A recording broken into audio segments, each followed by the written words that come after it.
Bhaktivinoda Thakur has described about this concentration of transcendental nectar through the example of sugarcane.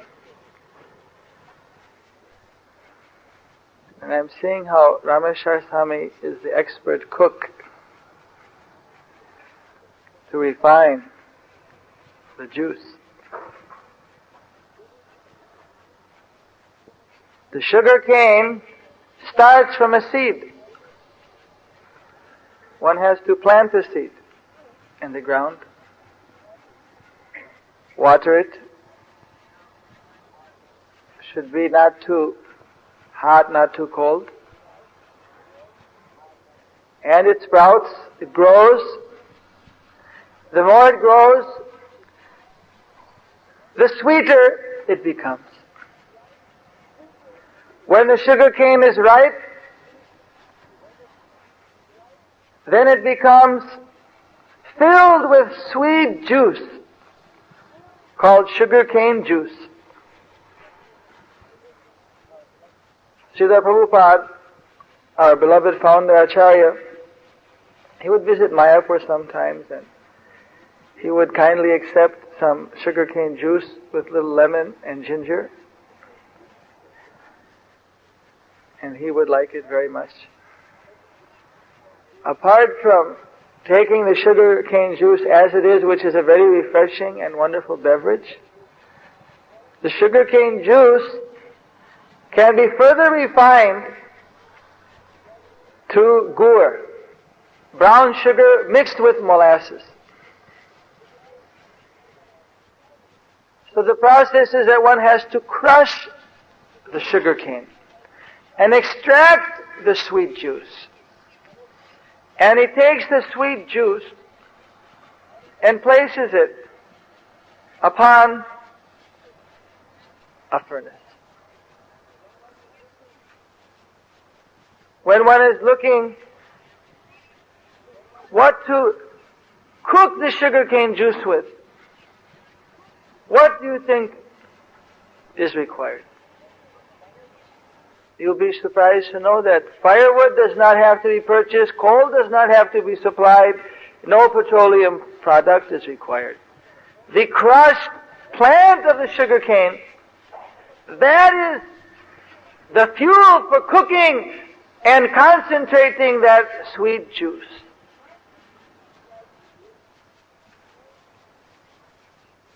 So the comparison is that the seed of devotion is planted by the mercy of the spiritual master, by the mercy of Krishna representatives, the pure devotees. And from that seed it grows. The seed is known as faith. That seed grows into a sugarcane plant.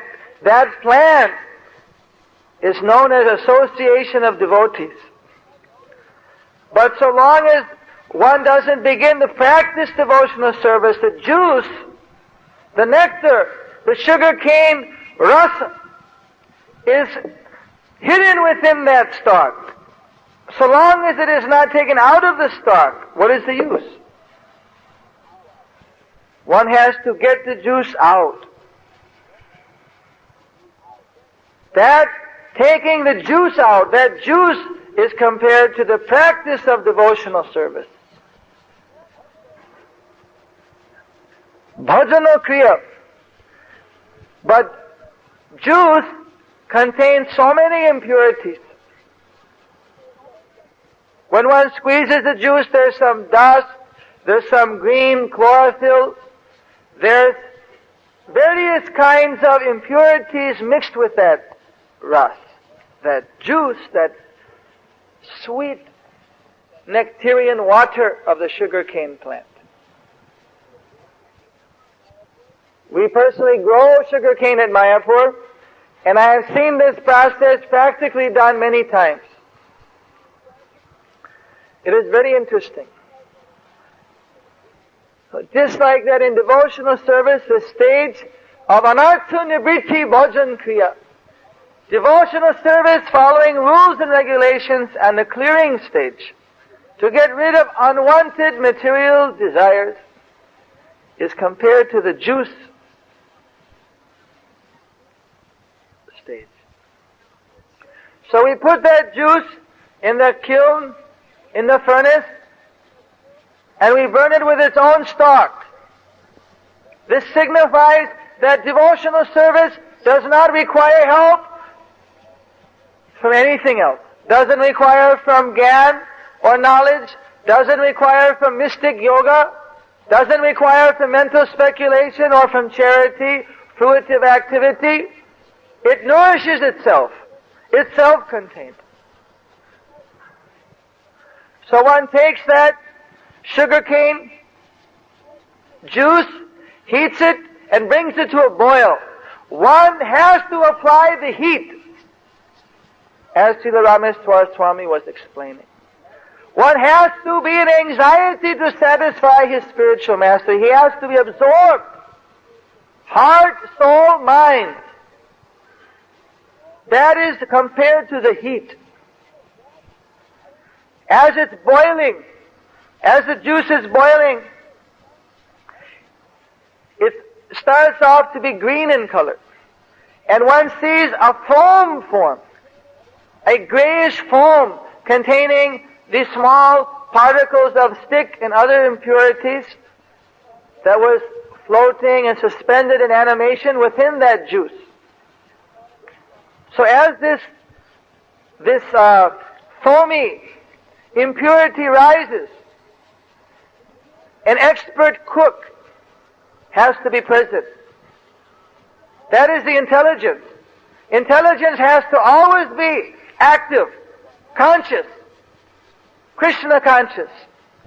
That when a material thought comes into the mind, it has to be simply taken and discarded. So like that with a implement like a puri cooker. Have you seen a puri cooker with the holes in it? Many of you must have seen. So with a very big implement looking just like that, one takes the foam as soon as it comes and throws it. If one is neglectful, then the boiling action, naturally the water is agitated, it's bubbling. Again those impurities become overcooked and settle down to the bottom. And then it is a messy job to clean it out. It takes a long time again to come up. That means that one cannot be careless. If he starts to meditate, when the material desires come and think, oh, yes, there's hope for me to enjoy material life. I yet still haven't tried that one way of material happiness.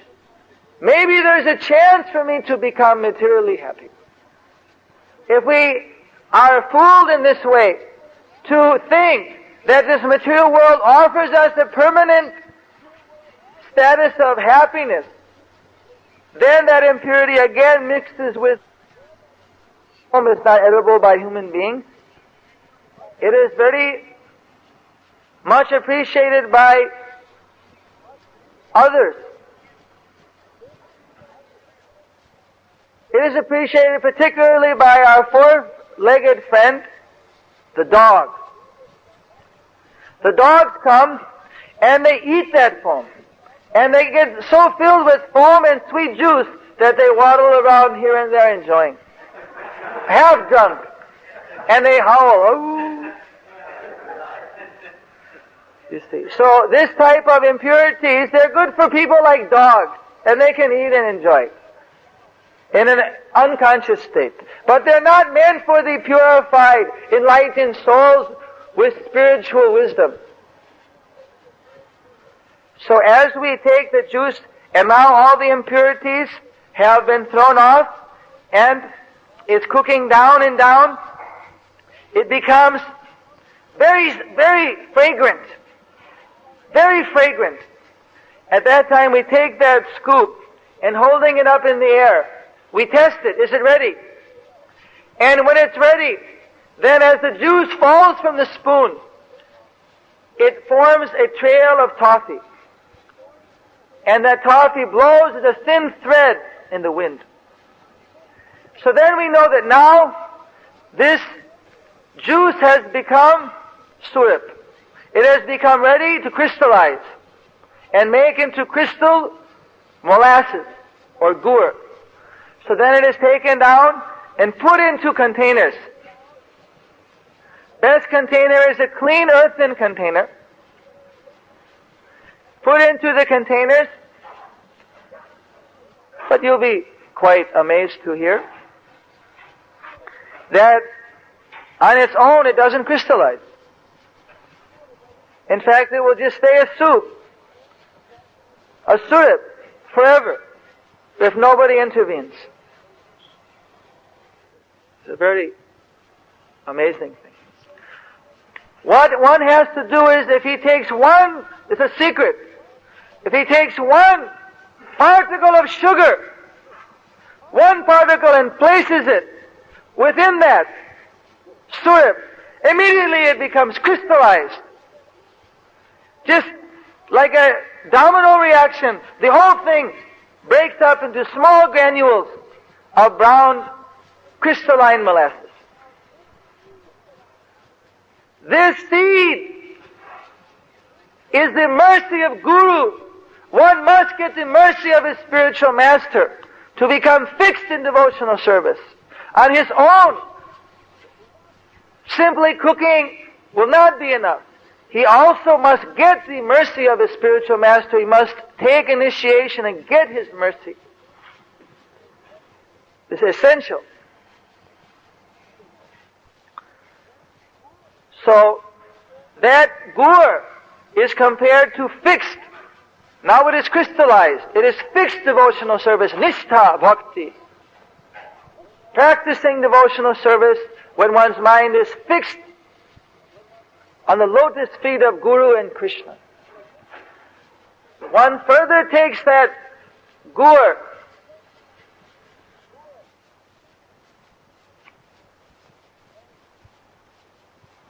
and he can make a candy from it. Gur candy, a toffee made of gur, very nice, especially if one adds sesame seeds or peanuts. It's very nice. We would offer this gur candy to Srila Prabhupada. He liked it very much. In fact, he told us better not to use sugar, which is made with so many artificial ways and by materialistic people. Better to use our own gur. And if you can refine it further, well and good. So this this gur candy or molasses toffee is compared to ruchi, the taste for devotional service, where one develops the deep taste of the nectar of surrendering to Krishna. One can further refine, and he can produce type of pure brown sugar. All the molasses, which is a bit bitter, is removed, and one is simply left with the pure crystal of brown sugar. Very, very nice. Much more sweet. So this brown sugar is compared to ashakti, attachment to devotional service. That is further purified into pure white crystalline sugar. This white crystalline sugar is even more sweet than the brown sugar. It is almost at the perfectional stage. In effect, it is also perfect, but it is small in dimension, being small granules. It is the stage of bhava, or preliminary love of Godhead in ecstasy.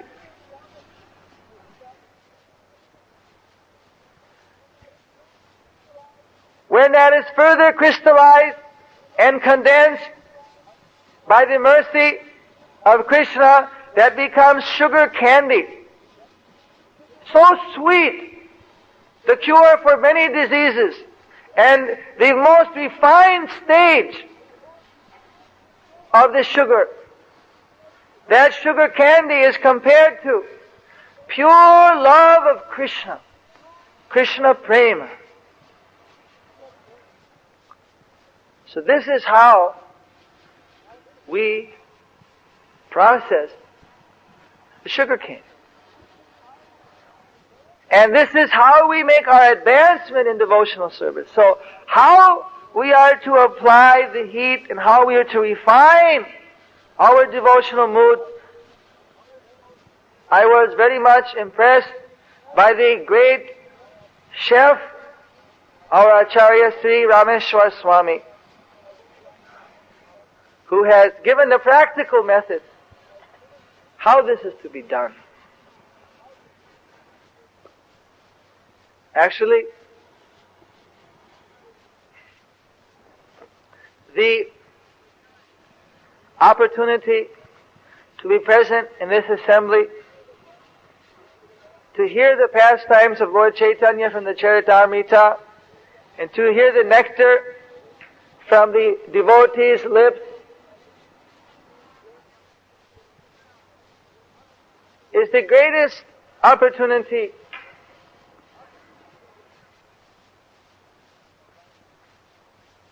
of my life. These are treasured moments,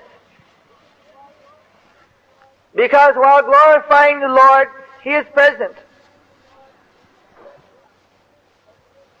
He is present and He is enjoying the pleasure of His devotees in discussing topics relating to His service.